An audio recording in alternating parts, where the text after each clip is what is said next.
We are a new team. We didn't expect to be here already. It is definitely TSM's chance of redemption. 사람들이 저희 보고 좀 어렵다고 많이 평가하더라고요. 근데 그 평가가 저희 팀이 있어서기 때문에 我觉得会压力其实挺大的，因为挺多人都会看着我们是小组第一嘛。 저희들이 가야 되는 목표는 여기에 있고 저희는 딱 이 바로 앞에 있는데 저희가 엄청나게 큰 문제를 해결해야 되는 건 아니에요. 이번이 마지막이라고 생각하고 도전을 했는데 이뤄져서 너무 좋아요. 我们队伍的粉丝们都希望我们队伍在这比赛取得冠军。 Qualifying for World was the biggest goal we had for this year, and we did it. We just want to perform for our teammates. We don't want to perform for anything else. The hometown heroes strike first blood. Cloud9, they will take down the #1 team from the LMS. Death gets himself 3 kills in 4 minutes.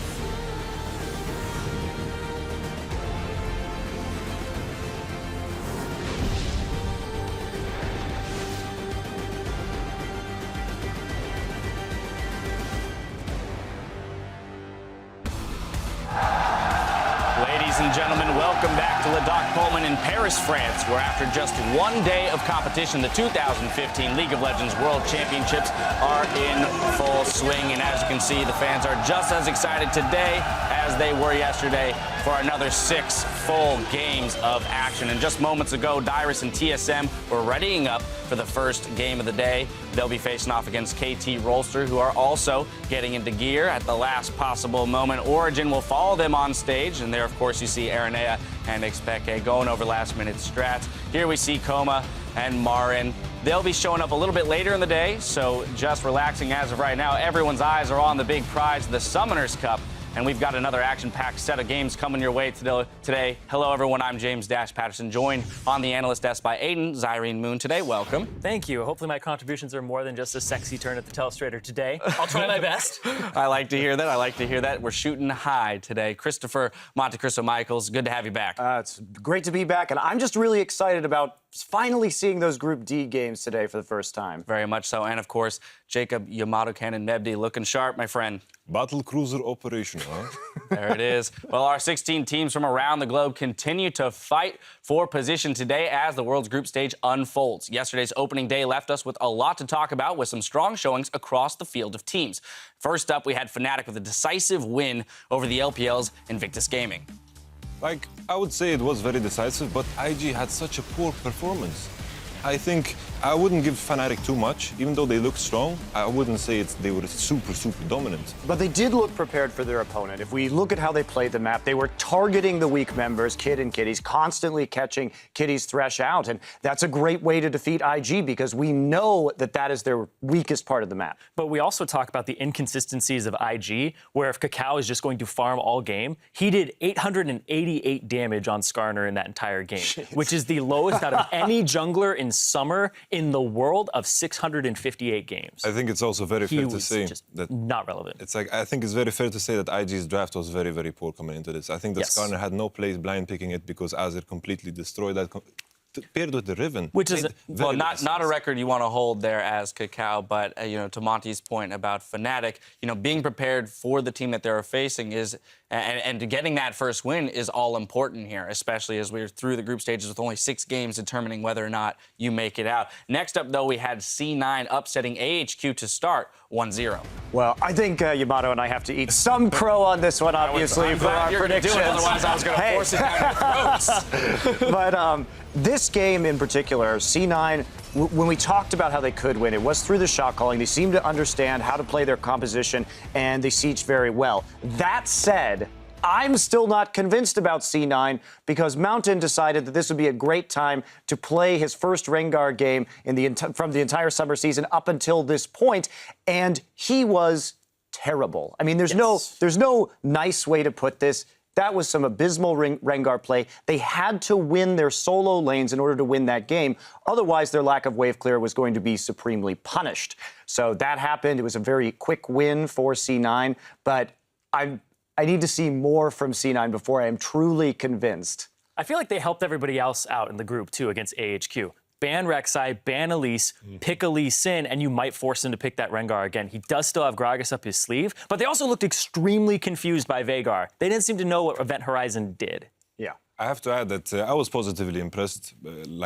I'm just comparing this Cloud9 to the one that we had in Gauntlet, and I think there was some improvement there. I think they did a very good draft coming into AHQ, but AHQ, I was very disappointed. Very, very disappointed. And with C9, yeah, I was very disappointed too. And with C9, I'm now wondering, because if we can compare this C9 to the Fnatic that came into MSI, in the playoffs for EU LCS during that spring season, they were doing all kinds of wacky stuff that didn't make sense. You know, the teleport, smite, top lane, Lee Sin. They really didn't look good into MSI, but they adjusted and they look strong there. Is Cloud9 a similar story? That's my question going forward. Well, it's clear they've put in some work during their boot camp. We're going to push us forward to Group C, where things are going mostly to chalk. EG, SKT starting off strong in dominating fashion. And if we move beyond that, there were some interesting trends from day one in pick ban. We had Mordekaiser, Lulu, Elise, Gangplank, and Darius all finding themselves in that 100% pick ban.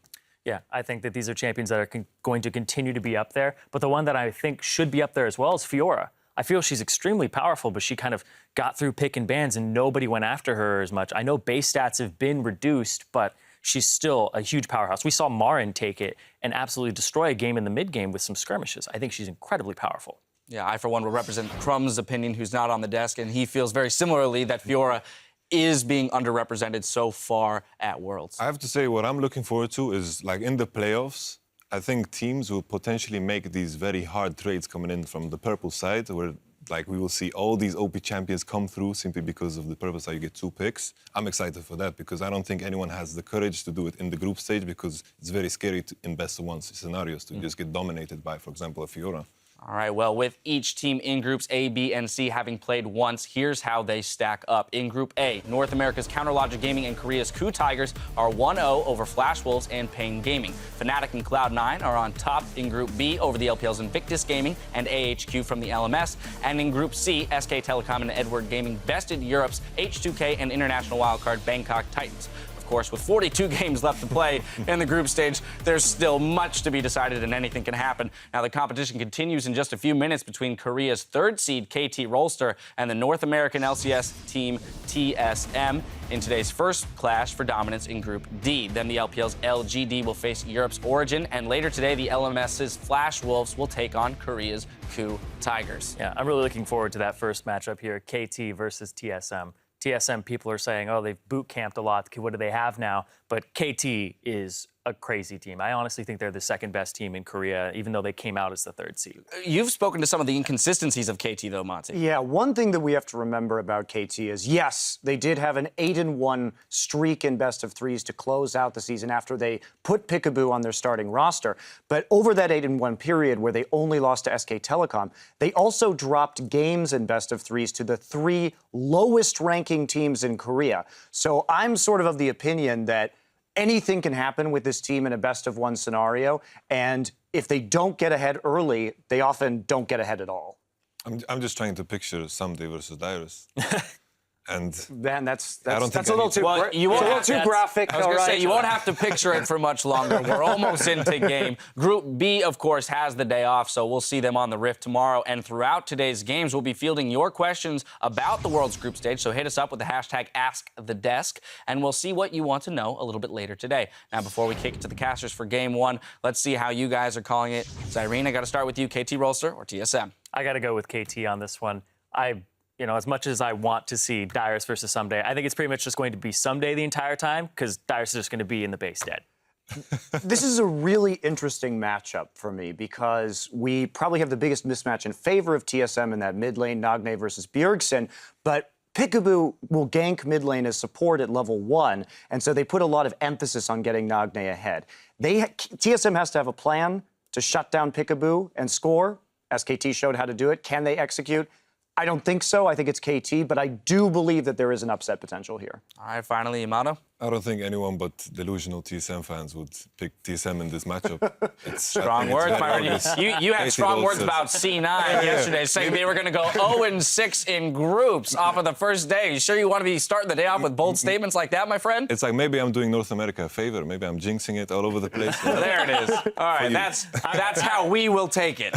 All right, well, the stage is set, and we're about to step inside the arena for Game 1. As we go, TSM's story has changed from a team that has dominated the North American region to a group that's looking to prove they are still a force to be reckoned with.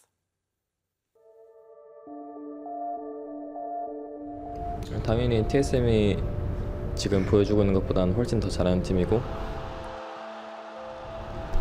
IM 이후로 저희들이 되게 스포트라이트로 되게 많이 받고 되게 많은 주목을 받았는데 그 이후로 저희들이 되게 소극적으로 플레이하기 시작한 것 같아요. 소극적으로 플레이하고 어떻게든 빨리 이기고 더 멋있게 이기는 게 아니라 어떻게든 그냥 지지 않는 방법으로 그런 방법으로 플레이 스타일이 변해갔고 In League of Legends, you have to constantly be putting in your best effort all the time. When you put like 90% or 80%, that's when you start getting complacent. Professional League of Legends has come to Florida, and this week they will do battle in the first ever mid-season invitational. 27 kills in 25 minutes for EDG. Another kind of puzzling game from TSM. 그 MSI 이후로 저희들 플레이 스타일을 바꾸려고 했지만 이미 너무 저희 플레이 스타일은 이쪽에 있고 다른 나라 플레이 스타일은 이쪽에 있어가지고 There's going to be a ton of questions raised back in North America and within the TSM camps about why this tournament went so poorly. For our summer split, we had a really poor showing. I think we overall played really poorly. Andy had to come in, he had to start giving us a push. When Andy steps in and Andy helps out, everyone takes it a bit more seriously. There's a lot more pressure on it. And playing versus CLG at Madison Square Garden, regardless of what anyone says, I'm pretty sure some of the players felt the pressure. After losing to CLG, that gives me even more drive to do better. I want to show that just because we did lose against them, we still have a lot of potential, and with this boot camp, we can be better than CLG, and we can be one of the best teams in the world. After the group drawings, I don't think teams are expecting much from us. For the first time in our life, like, we're underhyped. People everywhere are saying, oh, TSM's done for. If you do show up and if you do put in the work and we actually do make it out of groups, like, no one can say anything to us. I definitely feel like this is where we can redeem ourselves. This is our time to show if we can really compete with the best. Hello, everyone. Welcome to the caster desk. We are here at the Season 5 World Championships. I'm David Freak Turley, and calling these first three games with me are Eric Doa Longquist from the LCK and Martin DeFiscio Lunga from the European LCS. We got a bunch of regions covered here in the caster desk. A little bit of everything, yeah. Very diverse. It's good. It's good for this game. Like Team SoloMid, we got some Danes in there. We have Koreans, North American players. That's true. Exactly. We're basically TSM. TSM of casters. Yeah. Well, We're let's wait missing until Jack. after this game to see if we want to be that or not. Let's wait. We have to be careful. Oh, man. It's going to be fun. Either way, we've got a lot of great games coming up today. We're going to start with our first one. It's Korea's KT Rolster. Many believe them to be the number 2 team of the region, and Team SoloMid from the North American LCS, definitely the number 2 team from there as well. Now, guys, on the blue side, KT Rolster. That's right. KT Rolster, guys, up in the top lane. Of course, it is someday. In the jungle, Score, as always. In the mid lane, Nagne. At ADC, it is Arrow, and support, Peekaboo, their coach, Oh Chang-jong. Meanwhile, on the red side, in this matchup, playing their first game of the World Championship, it's TSM. Dyrus up in the top lane, Santorin in the jungle, Bjergsen in mid, Wild Turtle and AD carry, Lustboy on support with Coach Loco Dogo, help with the picks and bans and all that.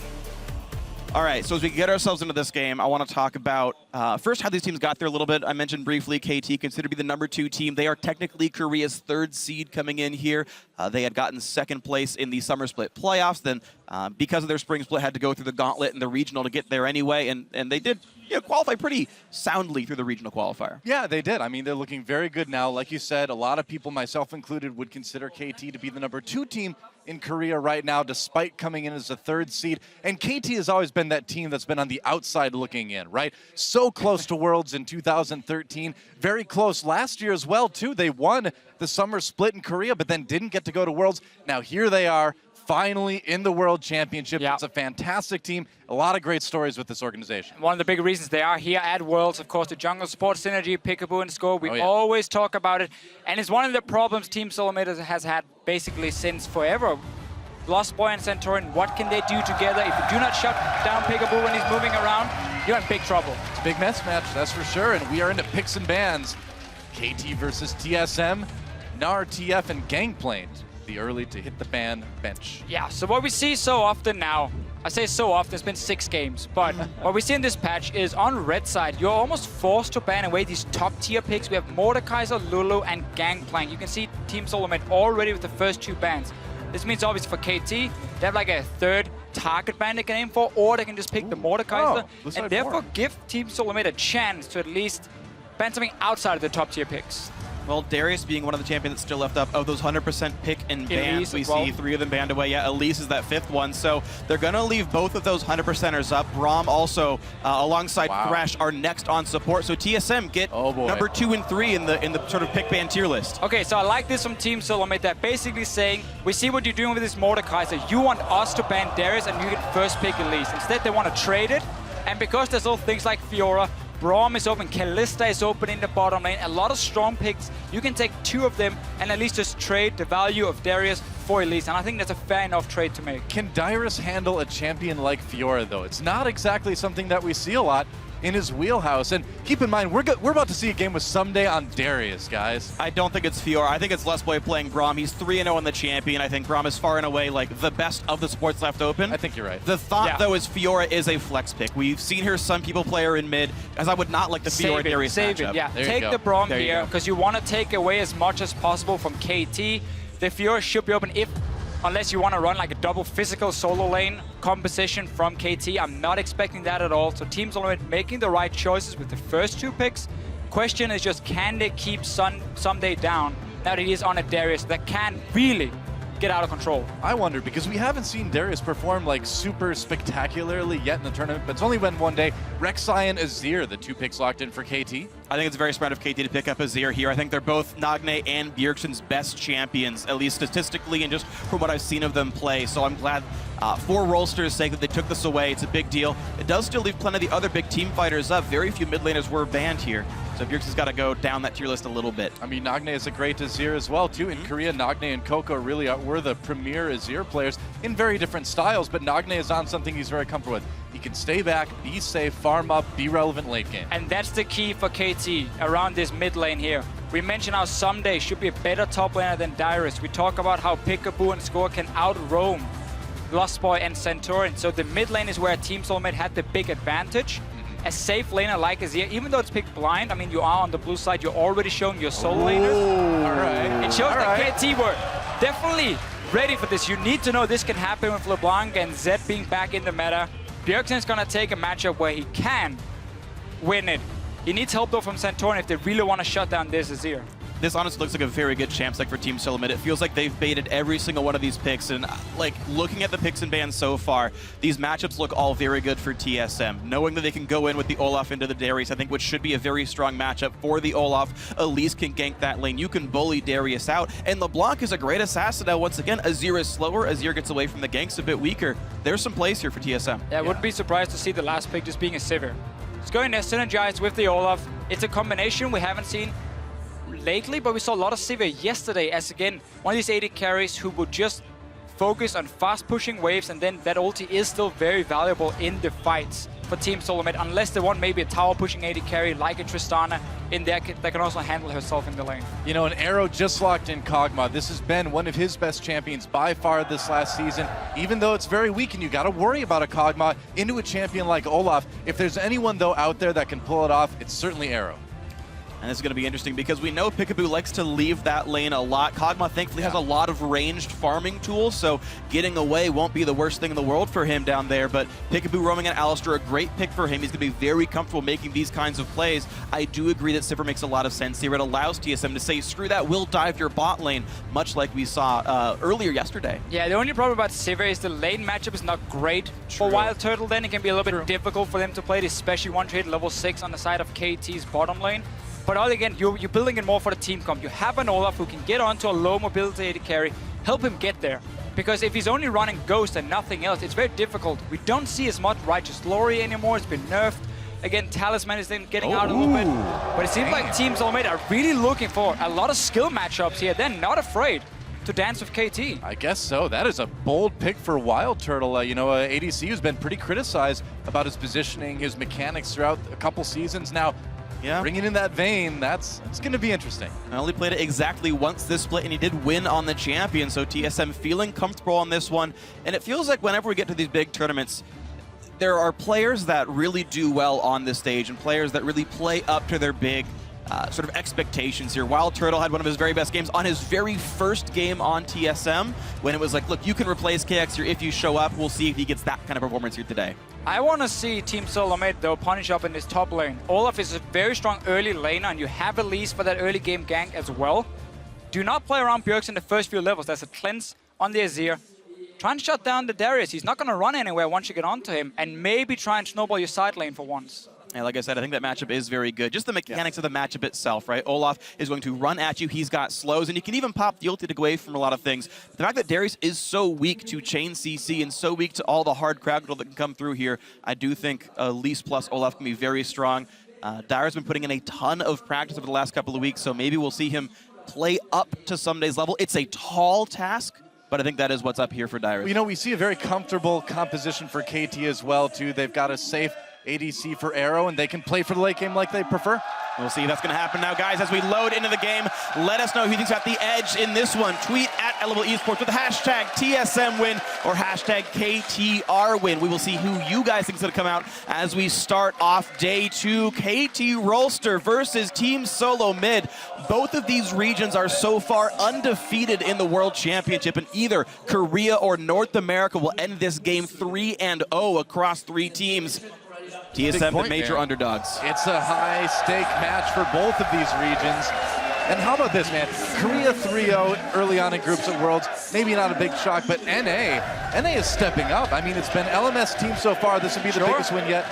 I love this team flare spam stuff, by the way. This is awesome. Good Tigers had the best one yesterday. Oh, After they did. Aces, all 5 running to Baron looked beautiful. Yeah, definitely. Early on, though, Team SoloMid might look to have a lane swap here with Wild Turtle and Lost Boy, send them towards the top lane, have the Vayne sit in her own lane, get a few levels under her belt. We've seen a lot of teams try and lane swap on the Darius pick.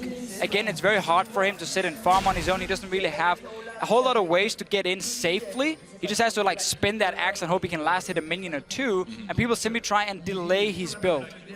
Yeah, I mean, we haven't seen Someday on this championette. Obviously, when the patch came out where these juggernauts got buffed, that was after Korea had already finished their League of Legends before Worlds. So it's going to be interesting. We're going to see how he can perform, but he's kind of the ultimate carry top laner in Korea right now, so I'm not too worried. Right now, we saw Dyrus show himself in the top lane where there is a ward, so he was pinged by KT. I'm not sure if TSM were aware of the ward being there, because he then snuck out around it, so maybe trying to bait it a little bit, some mind games early on from Team SoloMid. There's a couple things that can happen here, especially if top laners like to start a camp early on. I've seen people will undercut the wave like Peekaboo's doing right here, and it really messes with the freezing capabilities. This will guarantee a freeze for KT, by the way. They've already piled the minions up. So already an interesting level 1 that I haven't seen before, actually, the support pulling the wave like this. Arrow and Peekaboo will have a very easy time getting this Gromp, though. But obviously the map is completely divided. It also means KT can just start and take away everything on the top side jungle for themselves and not show anyone in the lane before minions were coming down anyhow. But same for both teams. Dyrus was showing himself on the top side. They do take a camp though for Wild Turtle and Lost Boy, so they will have to push this wave. But that's where Olaf comes in very handy. Because let him take a bit of damage in the jungle, make sure that passive really kicks in, and then get him onto these towers here, and he can take them down so fast. And 10-15 seconds matter quite a lot if you want to fast push in terms of how quickly you can turn back down to the bottom side and how much CS you can deny from the enemy top laner. And they even made sure Dyrus took some damage. The bonus attack speed will help him clear that even faster, and we contrast that to the freeze that was initially started by KT. Here's the completely standard North American LCS turret push. Every team does this. Yeah, they are going for a very fast turret, and it doesn't look like there's anything really that KT can do to stop this right now. Maybe a bit more pressure on the bot lane. Yeah, but by contrast, they didn't pull a top laner or jungler over, so even though all these waves are getting denied, essentially the equivalent of a freeze, TSM gets so much more turret damage down. Yeah, this is KT not reacting properly, in my opinion, when they see this fast push, because the problem now for them, they're not freezing. The only other play they can really make, unless they send members down to try and smack down the tower, is bounce it back from the wave and just let it freeze down. Just accept that you lost the tower, but at least you get a frozen lane for your AD carry, because TSM is already killing the tower. They can send down a guy to this bottom side. KT is just very delayed. They do, however, get a little bit more farm between top lane and jungle, but we saw Santorin just sit in the jungle himself and solo farm all the time. Well, the real question is, once KT starts trying to get into the enemy jungle, you know, what's TSM going to do to stop it? I mean, they need to keep Peekaboo and Score out of their jungle. Well, having Elise is a big part of that for Team SoloMid. That's why they were happy enough taking a trade saying, you will get Darius for someday, we will get Elise for the early game for Santorin. So if you want to fight 2v2, we're ready to take it. They will not be able to get this tower. KT kept pushing the waves in, but there were only 2 members. Well, TSM's picking different lanes. They're not sending the Vayne and the Braum down there. Wild Turtle's heading to the top side, which means Dyrus and maybe some help will be holding that turret. Well, Dyrus now in the bottom lane. He will be able to pick up quite some farm. He will get solo experience, and even if he loses the tower, it's not the end of the world for Team SoloMid, because he's getting solo farm, while top lane, 2 versus 1 and no backup for Someday will be very difficult for him to pick up farm. So this is basically TSM saying we can guarantee experience on Dyrus at least because he has a tower for safety. Someday does not. So he has to either have jungle help all the time, or he has to just back away. Well, I mean, this is one of the ways that you keep Score and Peekaboo out of your jungle. You give them something else to worry about. Specifically, you give Score something else to worry about. He's got to kind of babysit Someday right now, and that's making it go a little bit TSM's way so far. And he's already unwilling to babysit him. You saw the Darius recall back. Wild Turtle is solo freezing the top lane. He gets that standard Vayne freeze that AD carries love, while still getting the turret gold as well. Someday has to roam and try to make plays. We have to see a 4-man dive on the bottom side for KT. That should happen right now, at least for Dyrus away. They're doing it. They look for Dyrus. Team SoloMid is reading it really well here, saying, okay, we've just seen Score move. We see Darius in the mid lane moving down as well. So we know exactly what's going on. So the best for KT now is just take that bottom tower and make sure that the Olaf does not get more farm and experience. Yeah, it looks like that's what they'll do right now. Someday Score lurking in the tri-brush. Dyrus obviously no scores around.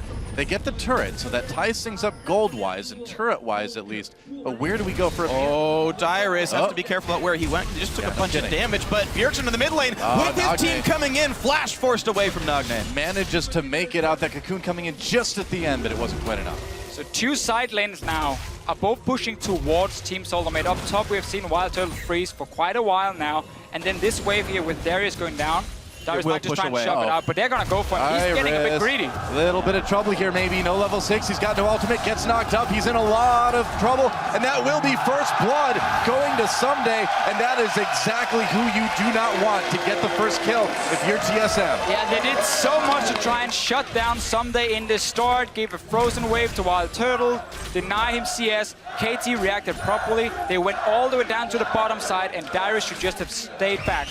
Because you knew there were so members, exactly. Yeah. You knew there were so many guys on the bottom side, and he gets punished. It's a bit surprising. Bjergsen doing what he can in the mid lane. Nagne, though, behind in farm, trying to keep up as best he can. But this is perfectly fine for Nagne. He's used to being down in CS and lane. This is just kind of how he plays the game. Just wants to stay safe and be relevant later. What's incredible about this, though, is that even despite the 600 gold worth first blood, KT Rolster actually just tied in gold with TSM here. Yeah. SoloMid are the only team at this tournament to normally have a gold deficit at 50 minutes in their region. We're halfway there, and TSM actually holding equal is better than their average early game, to be completely fair about this one. Up against KT Rolster, at least it bodes well. It's a promising trend for TSM, though of course there's so much more to play in this game. Well, I'm a little bit worried about Dyrus on the other side, though. I mean, he's still down by a lot of CS. He's down in levels. And now that he's in the 1v1 versus Someday, he's got to be pretty careful. I guess Wild Turtle did show up. Probably pretty smart of TSM to give Dyrus a little bit of a hand there. They can take the Dragon now if they want something, because Arrow is stuck on the top side and he's just slowly pushing it out. But Dyrus has to make sure he catches that big wave that's going to go near his tier 1 tower on top side once Arrow pushes it out. It's so key for him. He's already fallen behind and he cannot afford to fall further. Peekaboo is not going to see anything with the ward.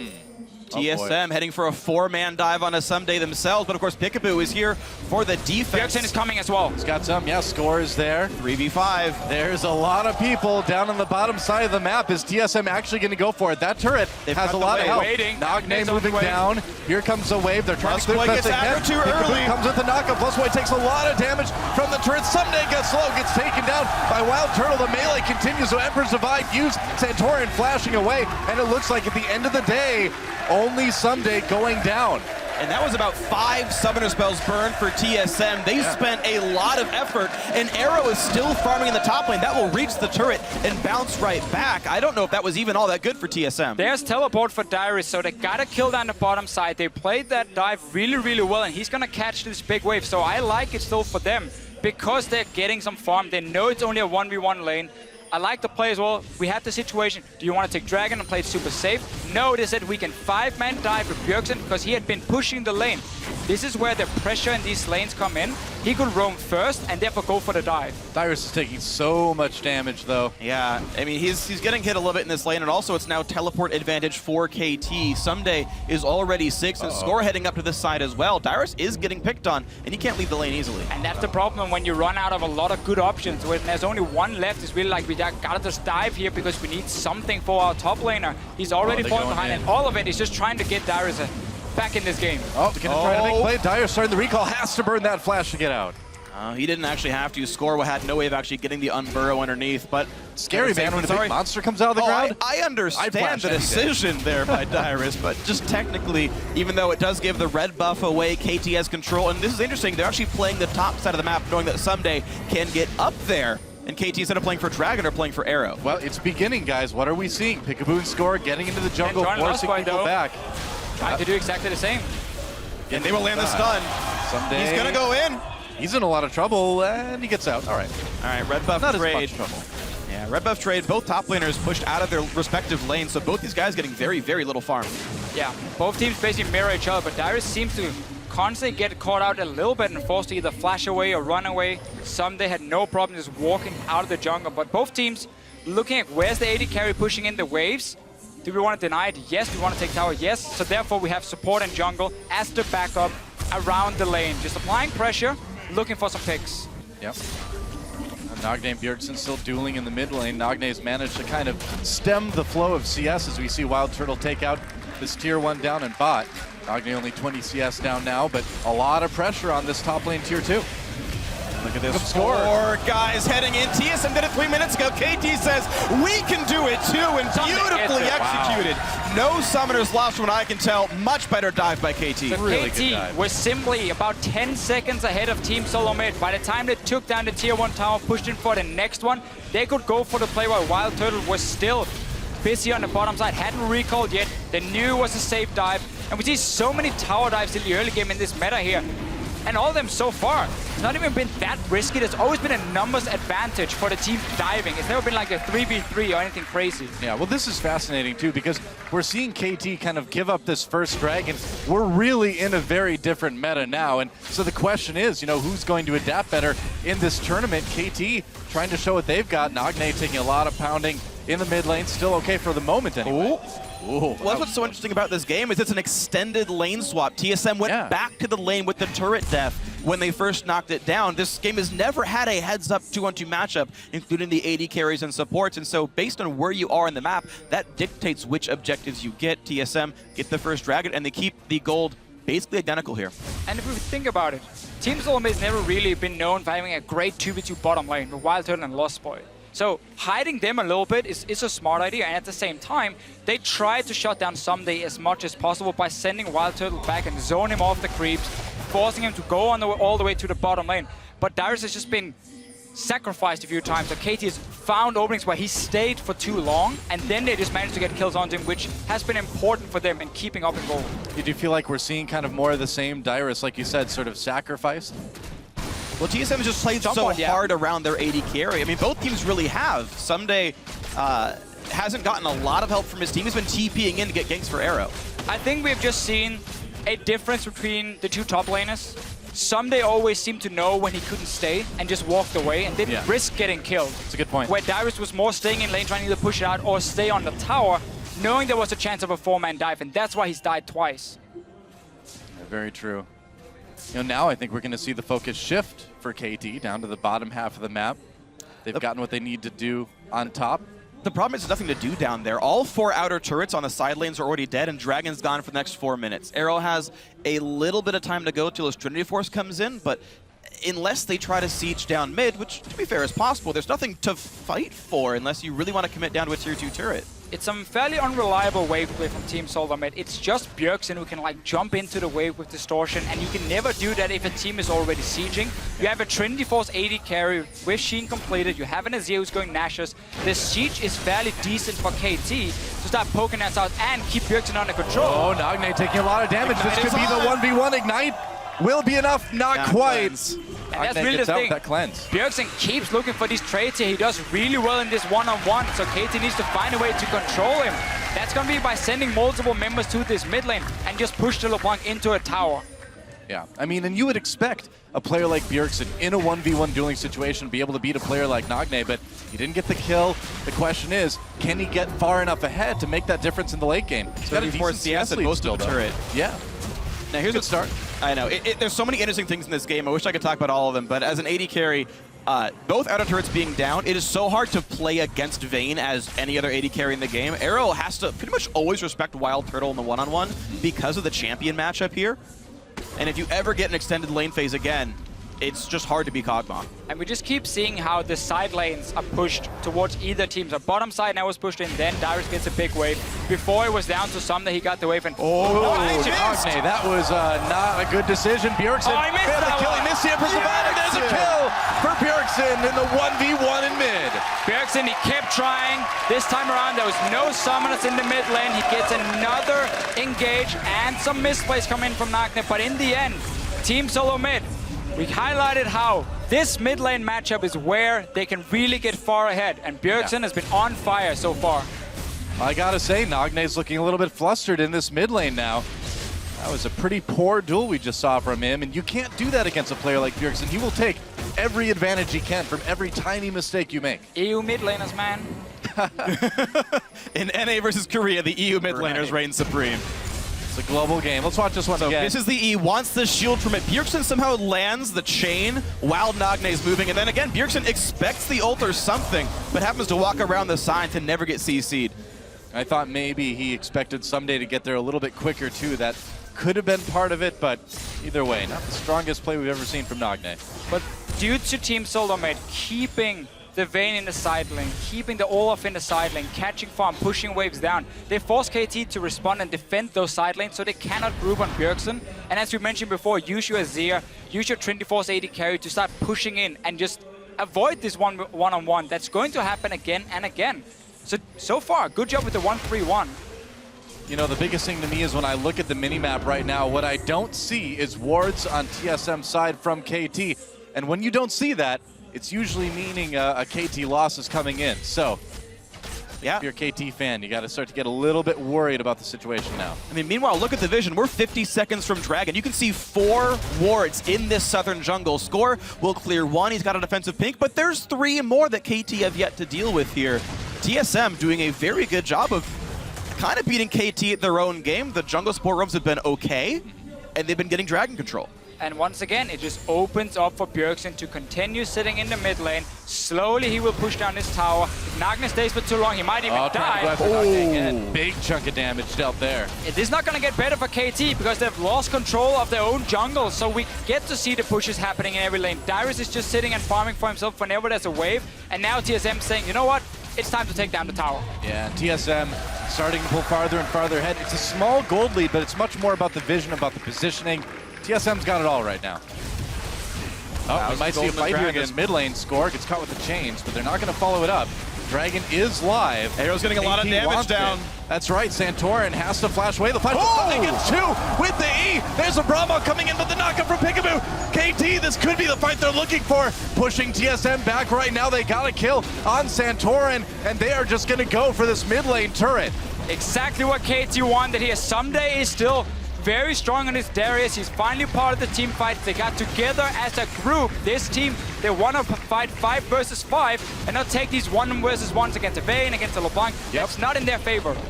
Well, they got the team fight. They're going to get 2 turrets out of that as well. Can probably just go for Dragon on the way out. We'll see if they decide to do it. It's a bit risky because there are all the respawns coming in for TSM. Santorin doesn't exactly have any ults to worry about here, so it's going to be interesting. Looks like KT will be recalling, which could give TSM the chance to knock that down. And we'll see. Either way, a little... Yeah, this is TSM's Dragon. I think so. A little gold lead for KT. TSM, though, gets that second Dragon, so the pressure is on. It's bizarre to see KT in a situation where the other team is up 2 Dragons like this. I don't think in this game, though, they care. Because you just got 2 mid lane towers. You just won a team fight as well, where you were in a very bad situation, getting pushed in every single lane, basically. Maybe outside the top lane, where Someday was always in control. However, getting that goal lead back for KT, and the fact that they finally got to group, that's what matters for them. So now they also get a chance to get a few wards into the jungle of Team SoloMid, slow down the split push. And if we get to see them grouping up one more time with AD carry and mid lane together, KT should be able to at least keep track of where Team SoloMid is. Should be. They did also use that opportunity to finally get some wards into TSM's jungle too, so they finally got a little bit more vision to work with. So I'm sure, if nothing else, they're in a little bit more comfortable of a situation now. And it's interesting as well, you speak about being more comfortable. The fact that a Negatron Cloak is now in here for Nagne means those Bjergsen solo kills are going to be much, much less likely to happen. Bjergsen got a good laning phase. He got the turret first. He got a solo kill. That's good for him. But Nagne is in a full team fight power now. Took some wounds, but he's already back and recovered. Nashor's Tooth done. Level 11 Azir. The team fight power is already here. Yeah. Definitely is. And Score going into the jungle there. Bjergsen's got an eye on him, though. And this is very risky for KT because the mid lane once again is pushed down so far. Wild Turtle is in the top side, so he cannot join in case there's a teleport coming in from Someday in a big team fight, but then he can just push in multiple towers towards the base. So once again, Team SoloMid is in a position where they should be able to hold because Bjergsen can always roam, so KT knows we cannot push this tower. It doesn't matter that there's minions. If we do it, we might just die to LeBlanc. You know, one thing we haven't mentioned yet is the blue control that KT has had for a lot of the game. They've been able to get a lot of those blue buffs. Yeah, good steal by them. And this was, again, just where the people were sent around the map. Wild Turtle sent to the top side, the duel up against Someday, who has teleport. He can always show up on that bottom side. TSM has to respect that. And in fact, we saw a second ago, Nagne had run to the bottom lane to try to defend a top turret. They thought TSM was pushing, and that actually wasn't the case. Wild Turtle's just on an island. He's just getting farmed. They're not really pressuring with him. We're going to see a lot more Vayne, though, in this tournament. With big bruisers like Darius, of course, in the meta, having a Vayne who can so easily duel them, or at least avoid getting caught by them with her mobility, is going to be very important. And being able to, again, split up this map and take care of the tanks. I do wonder at what point this Darius pick's mobility challenges are going to sort of catch up with the strength that it has in team fights. Oh, TSM aren't really very good at being anti-melee is the problem. If they had like an Azir or a Victor, being Darius would kind of suck a little bit, but LeBlanc and Olaf aren't really going to punish that in team fights. I think Somebody's going to be totally fine, and this first pick becomes justified as the game goes on. Yeah, I mean, just meant in general with Darius. Oh, sure, This game he's okay, but... There'll definitely be a lot of games. 2 people, man, that's pretty decent. We've seen it already with Darius, how he's been a fairly safe option, honestly, for teams to have over in that top lane. He has a lot of good matchups. It's very hard to deal with him. He heals for a lot more now in team fights compared to before, so even there he has quite some presence. But often it is, as you just said yourself, you need that flash pull to start a fight, so you should never be the main engage as the Darius on a team. There needs to be something else. In this case, Peekaboo is on the Alistar to engage in even a knock-up from Score to start the fight, so they're helping Someday getting there and make sure he can always get onto targets. Meanwhile, new item alert here for Someday. Sterix Gauge picked up for him. It's a big damage increase, and it's a great tank item, actually, with a shield that pops when you get low. But he's not buying items that make him go faster. No Dead Man's Plate, no randoms for the CC. I'm surprised to not see the Dead Man's Plate specifically. That seems to be pretty standard as a second item on Darius these days. Yeah, we talked a little bit about this before the show as well, how some of these new items like Sterix Gauge here is super good. However, it doesn't really give you what you need as a big, low mobility bruiser, in the sense that your main weakness is getting and sticking onto targets for yourself. Like getting that engaging, that will not help you. Dead Man's Plate will, but it does make you insanely strong if you finally get the one-on-one. Yeah, I mean, my general thought is it's a team game. You can pick champions for their strengths, and their weaknesses get covered by your teammates. Making Someday fast doesn't make him a better Darius. Making Someday unkillable and do 1 million damage makes him the scariest frontliner in the game. And if you can rely on your team to set you up, you've got Alistair and Rek'Sai for some initiation power. Sure. I mean, that's the role, just to be a big, heavy frontliner. Someday will do that. You know, another big thing to kind of take note of, I think, item-wise, is that Score's been able to pick up his Aegis now. Talk about making Bjergsen, you know, more trivial in team fights. That's going to be even less damage that he's going to be doing. What's another thing about the changes in 5.16? The Aegis aura went down to 15 magic resist from 20. So for champions like Arrow who aren't getting any other MR, it's actually worse for him. Of course, it's still good for Score and the rest of the lineup who are buying other magic resist items. I suppose. Yeah, I mean, it's still good. It all helps. I'm just referencing patch changes because I love items. Now, Bjergsen is 14 at the moment. He's going to hit level 16 fairly soon, at least for himself, which is one of these big spikes for the Blanc where he can really start one-shotting the back line. Arrow, of course, is behind him in levels as an 80. Oh, Someday. Don't care about that one. Jumping straight back to a distortion. I gotta be careful, though. He took a lot of damage there, and with less than a minute until Dragon, they can't really afford to have that happen. Oh, Wild Turtle comes in, contempt for Score against the wall. Your Score has to burrow his way out. Shield thrown up by Lustboy as KT disengages, but again, Dragon is coming soon. You cannot lose someone right now. No, it's going to be 3 Dragons for Team SoloMid if they get it, and with KT being forced back in base, giving up all control, at least towards the bottom side, not that Team SoloMid has taken over because they want to push this tower instead.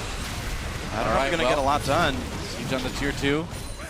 Arrow can do a lot of damage to Lustboy if he wants to, and he may. There's a chilling smite. Score comes on the side. Lustboy taken down. There's another kill for Someday. Lustboy just simply out of position. Yeah, very strange. The rest of his team just walked back up the mid lane, but he stayed a little bit too long, and it's in the end. Score just ultis in behind him. Very important kill for KT.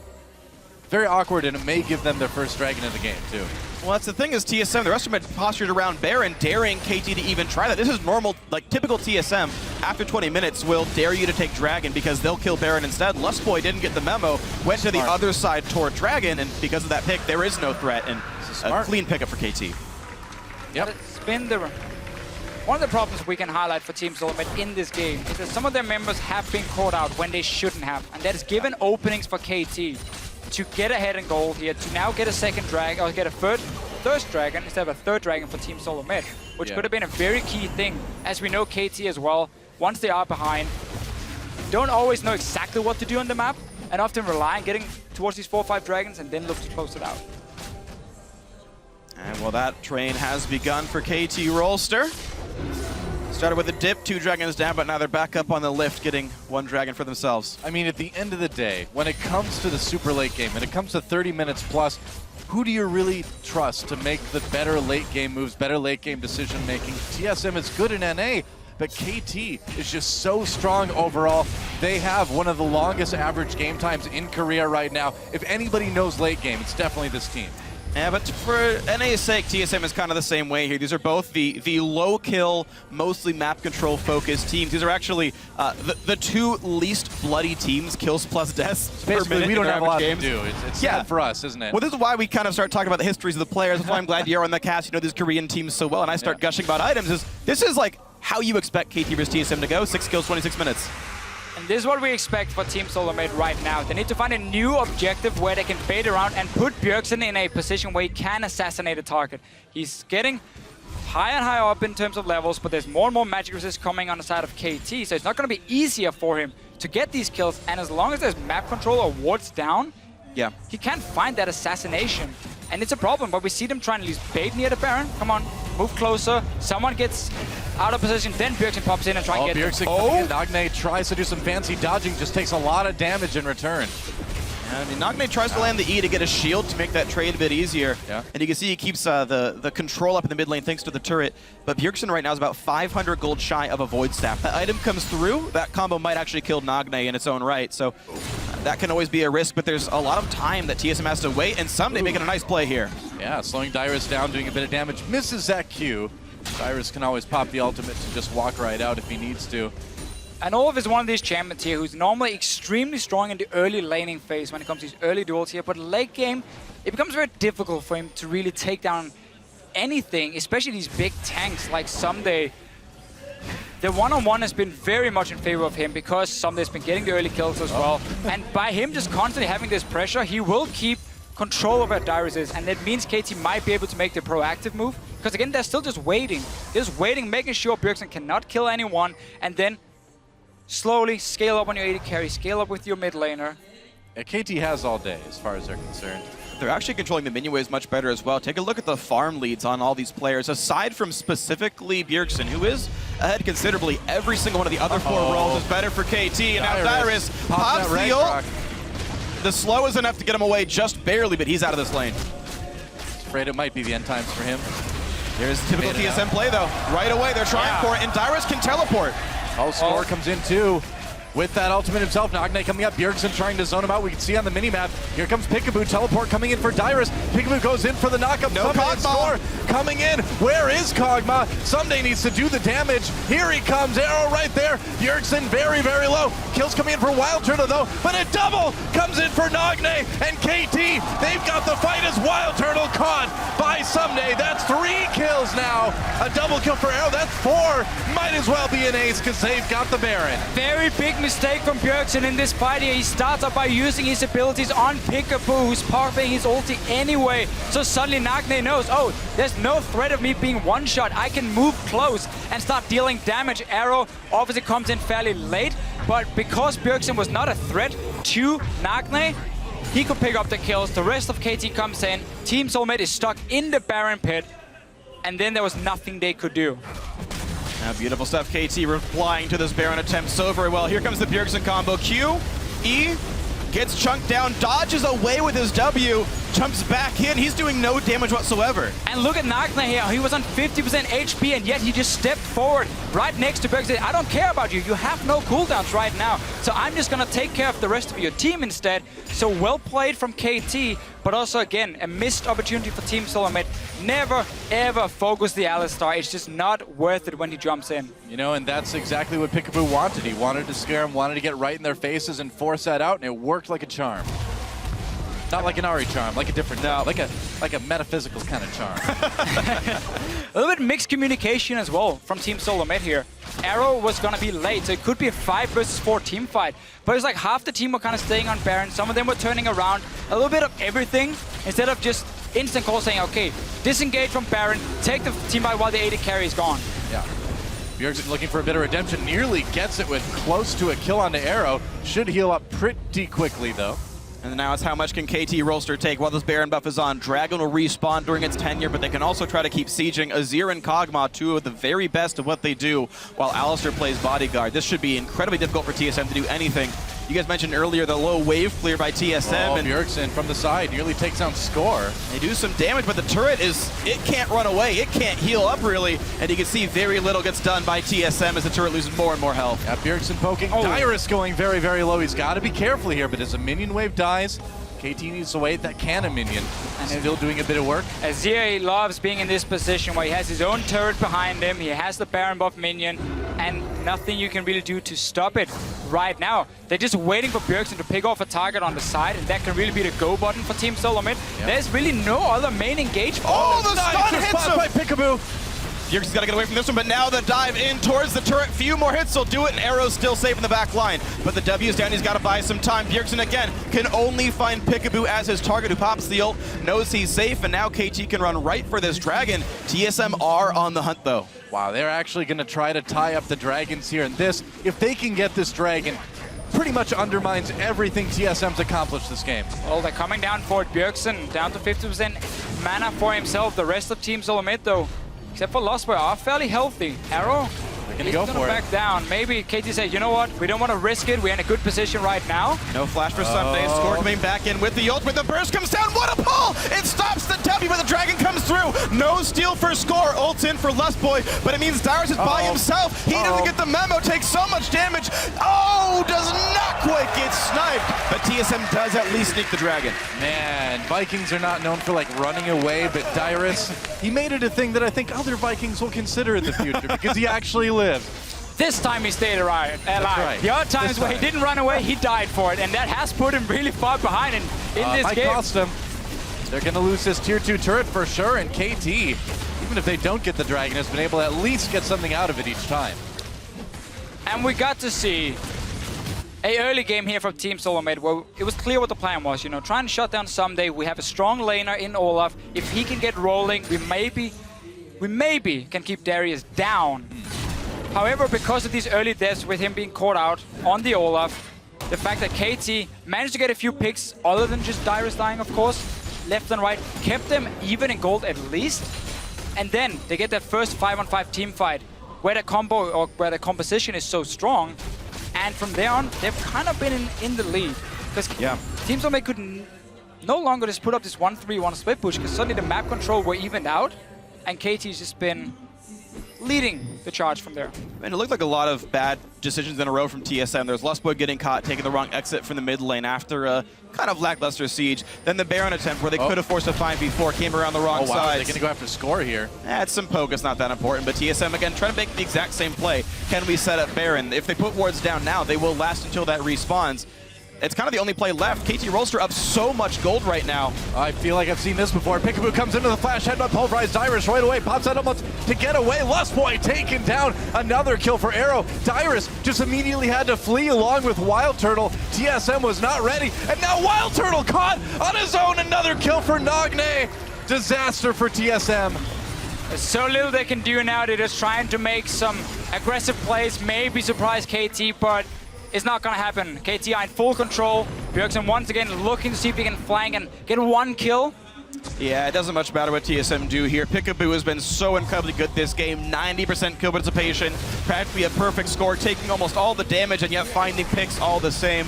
The Moby Boots Alistair just not being stopped at all. Again, trying to stop Bjergsen mid-combo, and KT in control of everything. Now, what a great story for Peekaboo throughout this year, too, was the support for SK Telecom, sidelined with wrist issues, quit the team, said, I want to play, join KT, and it was a big part of getting this squad to Worlds, and he is performing at Worlds now.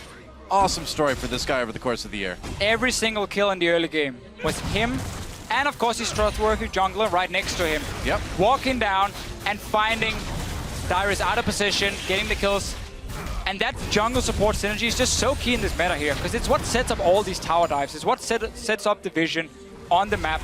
I will say, Santorin and Lostboy, though, were making plays as well at the same time. They just weren't able to find the same openings because Someday knew when to back away. And just to kind of underscore how much Peekaboo has done for this team, the only best of match KT has lost has only been to SK Telecom T1. They have lost to no other teams in a best of series. Since that roster addition, he's been so much miracle sort of work for this team. Even though that was a 3-0 loss to SK Telecom in the LCK Summer Finals, you still see this KT team come in and look so good. But on the other side, TSM, not looking bad at all. It's relatively small things, isn't it, that they need to go back and look at with this game. If they can fix them, they can be much, much more competitive going forward. That's the thing with this World Championship. I feel like these teams are actually fair. Oh, dear Lord, that damage. Whoa, that was a lot of damage from Arrow. So these teams are all fairly close in skill level, a few outliers notwithstanding. It's one or two very catastrophic mistakes that pull the game out of contention anymore. Lustboy getting caught, TSM making the bad Baron call, game blown wide open, and KT no longer having any issues. When you're talking about the world's best, it doesn't take much to separate the wins and the losses. Arrow just chasing away TSM. They've got that ward. Score maybe trying to come in from the flank here. Bjergsen catches him, but he's just not doing a ton of damage now. They catch Someday. They get Peekaboo. Oh, could be back. KT coming in, though. Arrow manages to get the kill. Arrow, this Kog'Maw is untouched, and he is raining down chaos on TSM. There is no threat on him whatsoever. This team has done so well to create chaos in the beginning. KT engaged the fight. TSM can't go back in. Arrow can do all the damage he wants. The front line is doing all the work. Yeah, pretty much, man. Bjergsen trying to make plays. Got a big chunk out of Someday, but that's not going to save this inhibitor. It's not going to save the turret either, in reverse order, I guess. KT still pushing ahead for that win. Bjergsen just desperate to make plays, and TSM needs him to, but they need more than Bjergsen. Yeah, KT now full control. They have been for the last 10-15 minutes. Really just strong performance to show how you can get back into the game. Because they were suddenly being put in situations in the early game, maybe they didn't expect them, where Team SoloMid had that strategy, and instead we saw KT say, you know what, easy boys. what do we do now? Okay, where do we punish them? Who's out of position? And that's how they kept it even until we got the grouping. So smart game for KT.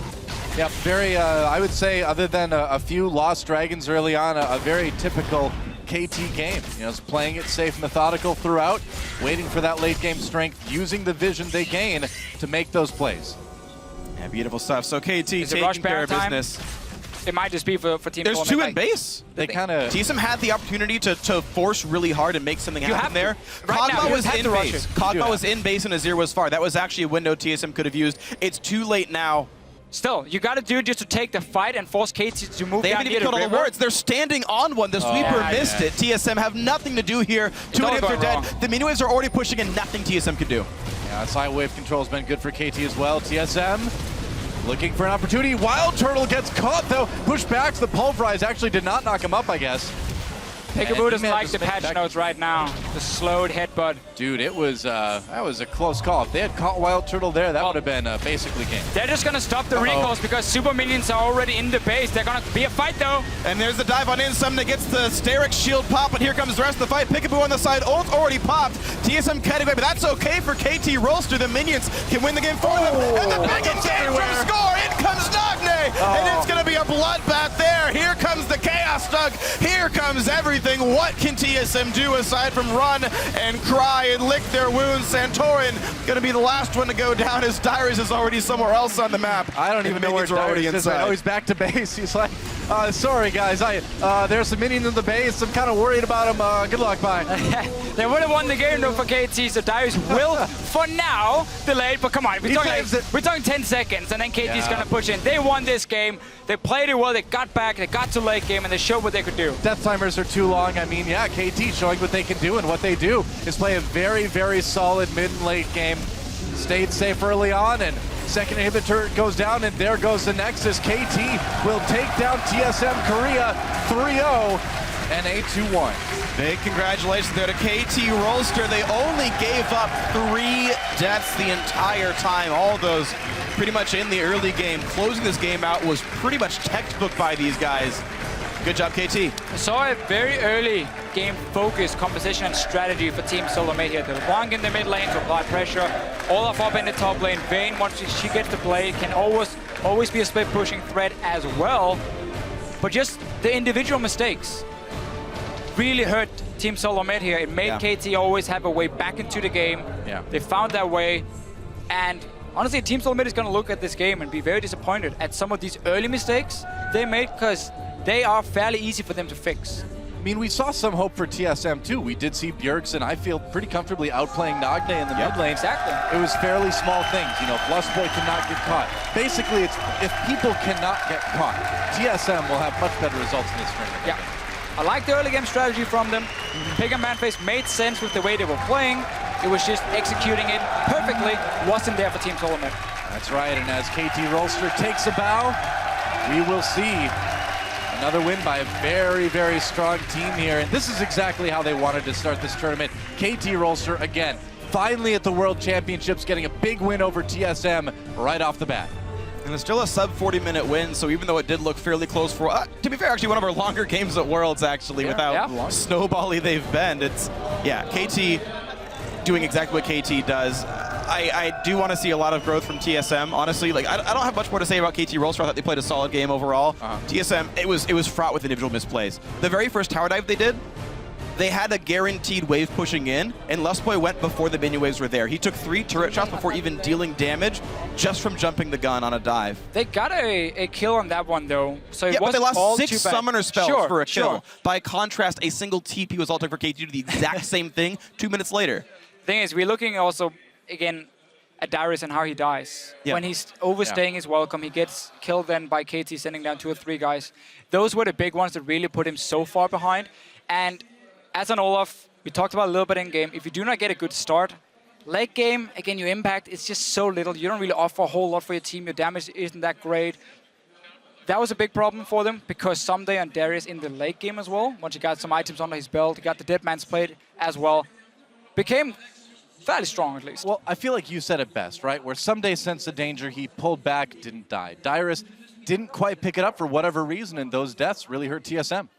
Yeah, champ select-wise as well, it felt like there were things that felt weird to me. I think TSM were looking for standard lanes. I don't think you'd pick Olaf if you were planning on starving him of gold for the first 30 minutes of the game there, because they played all around Wild Turtle's AD carry and tried to get both top laners 0 farm at all. And okay, that was successful, but you don't pick Olaf if that's your goal there. Yeah. So that didn't play off very well. Also, I just don't know what Vayne was supposed to accomplish when you saw all those various champions in here. You saw Alistair and Kog'Maw, and like literally every champion can reach Vayne and try to kill her, and she could have been played, you know, a more utility role like Sivir or something longer range and safer. If they want to try and match the team fight, but they already saw what KT were building, which was, again, with a Z and so on, a fantastic 5 versus 5 composition. And when you have a LeBlanc, you rather split the map up. So Vayne made sense because, again, she could take the 1v1 duel against Arrow, force him to sit there and not start pushing towers down with a Trinity Force in the mid game. Okay. So I like that, at least from Team SoloMid, in terms of how they were building the comp, because they played the way the comp was supposed to be played. There was just too many individual mistakes, so we never got to see the comp at its full effect. Okay, I get that one.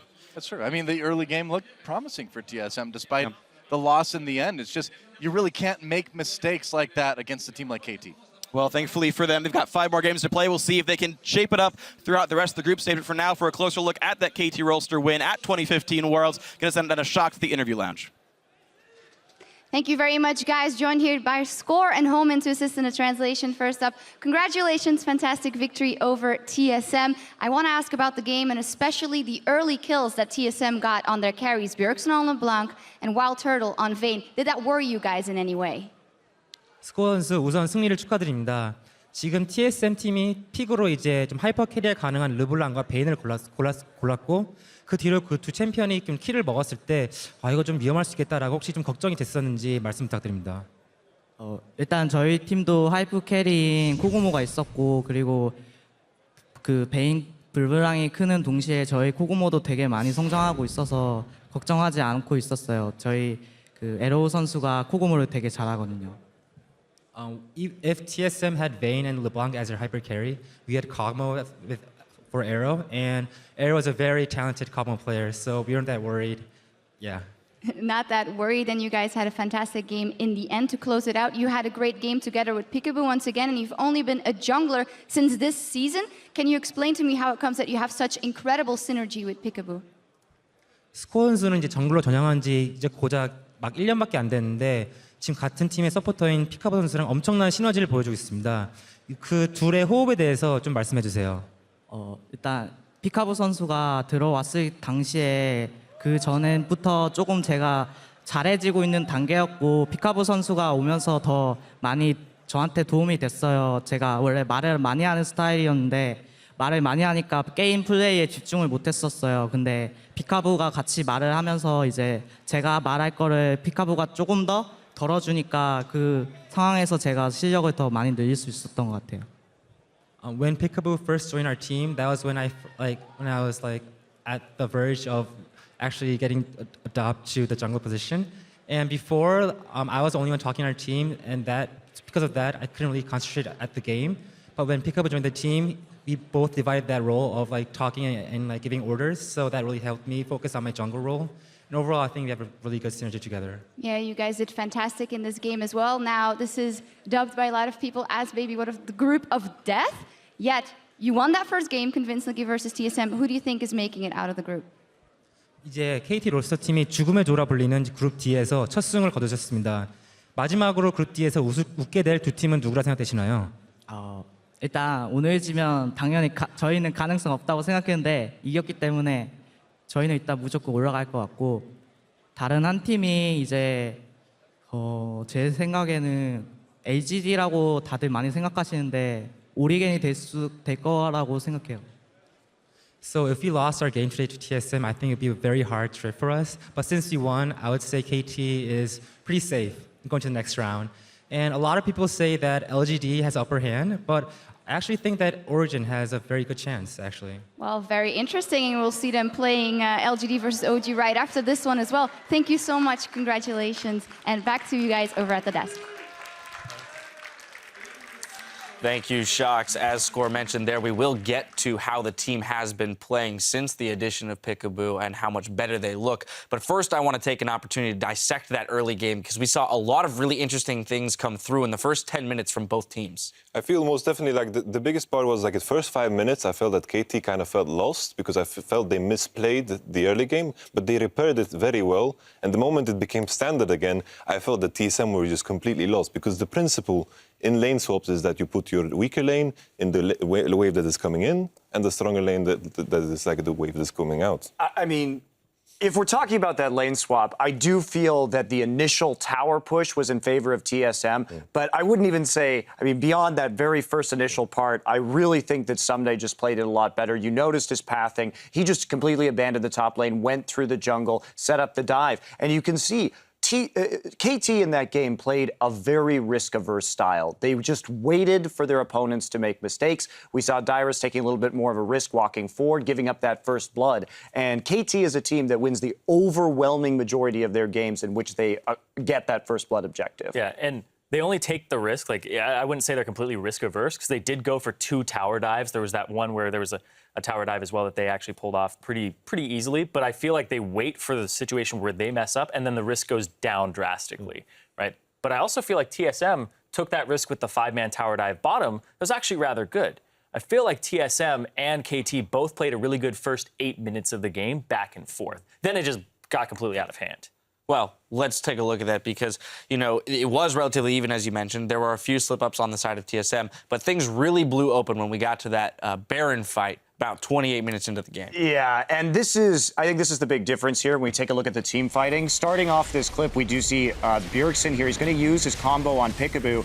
Q, but he's already in his ult, miss his E, and then W to the side. So the biggest carry right now in TSM, the most fed member, basically has no damage. Meanwhile, Dyrus TP'd into this fight without having his ultimate up because he used it to escape a gank in the bottom lane. And TSM thought they could do this, but KT responded. They had the Rex side just to ult into that Baron fight. They had the TP up. So it was kind of an ill-advised fight. And then on top of their disadvantage from cooldown timers from that Olaf ultimate, they also had the disadvantage of not using the carry spells properly. And there was a big difference. Even though Bjergsen crushed lane against Nagne, Nagne played that team fight so much better. Yeah.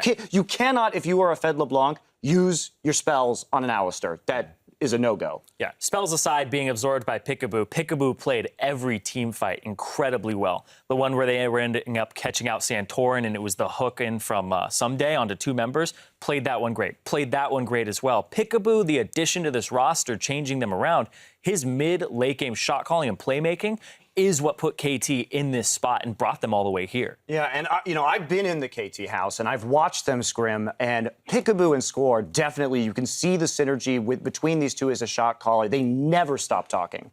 I want to jump in here. TSM had rather low expectations. People had rather low expectations of TSM coming into this tournament. You mentioned that the first at least 8 minutes of the game was pretty solid for them.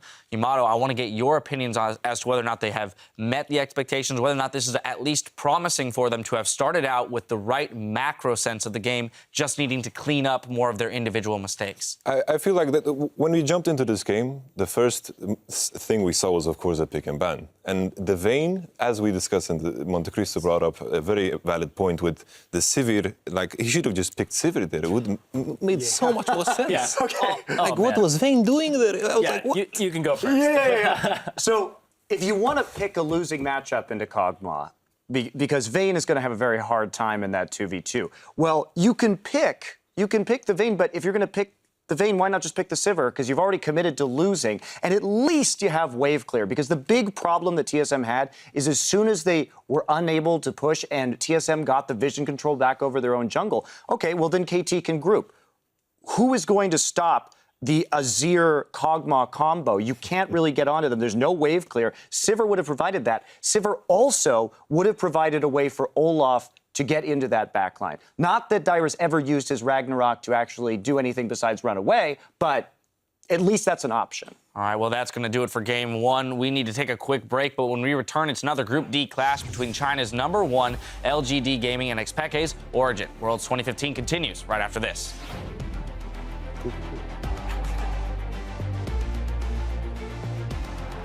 either Korea or North America will end this game 3-0. Here comes a wave. They're trying to Plusboy do gets aggro too early. Comes with the knockup. Plusboy takes a lot of damage from the turret. Someday gets slow, gets taken down. Has to flash away. The flash. Someday gets 2 with the E. There's a Bravo coming in with the knockup from Peekaboo.